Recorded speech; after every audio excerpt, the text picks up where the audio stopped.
পাওনাদার টাকা পাবে, রাত্রির বেলায় টাকা নিতে এসে দোকান বন্ধ করে বাড়ি যাওয়ার সময় কয় ভাইজান কিছু টাকা পাবো, কালকে আমার কোম্পানির লোক আসবে, টাকা দেওয়া লাগবে, টাকা কয়টা দিলে আমার বড় উপকার হইতো। কি কয় জানেন? কয় রাত্রিবেলা ঘরেতে টাকা দিলে লক্ষ্মী বেজার হয়। এই লক্ষ্মীর বান্দা।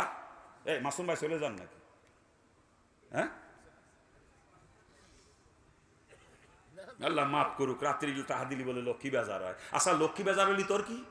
তুই কি লক্ষ্মীর বান্দা না আল্লাহর বান্দা? তোর দায়িত্ব আল্লাহরে খুশি করা, লক্ষ্মীরে খুশি করার দায়িত্ব তোর না। কি কথা কান ঠিক কিনা? হ্যাঁ, রাত্রি টাকা দিলি লক্ষ্মী বেজার হয়, বদমাইশ কোথাকার। তোর এই কি নইছে? লক্ষ্মীরে খুশি করবি তুই, বদমাইশ।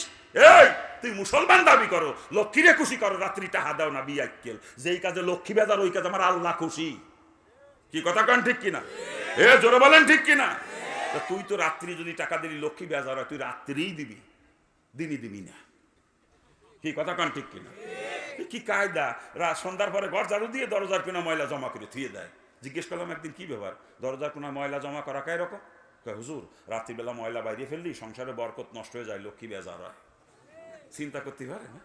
এই যে মুসলমান সকালবেলা দোকান খুলছে, একজন ভালো পয়সাওয়ালা মানুষ, এলাকার সম্মানী মানুষ, ফজরের নামাজ পড়ে আটতে গেছে, পকেটে টাকা নাই, মোবাইলটা নিয়ে গেছে। বিবি সাহেব ফোন দিয়ে বলতেছে তুমি তো বাড়ি আসিয়ে চা বানে, চা পাতি যে কালকে ফুরো হয়ে গেছে, আমার তো মনে নেই তোমার কবতা, তা যদি চা খাতি হয় বাড়ি এসে এক প্যাকেট চা পাতি নিয়ে আসে। এই সম্মানী মানুষটা দোকানে দেখা ভাইজান পকেটে টাকা নাই, বিবি সাহেব ফোন দিয়েছে চা পাতি নিয়ে যাওয়ার জন্য, এক প্যাকেট চা পাতি দেন, আমি একটু পরে বাজার আসতেছি, এসে আপনার টাকা দিচ্ছি। এখনো বিসমিল্লা হয় নাই, বৌনি হয় নাই। আমার এলাকায় বৌনি হয় নাই, আপনার এলাকায় আছে নাকি? এলাকায় আছে। জান্নাতে যাবা মুসাবা তোমরা মুশরিক কোথাকার।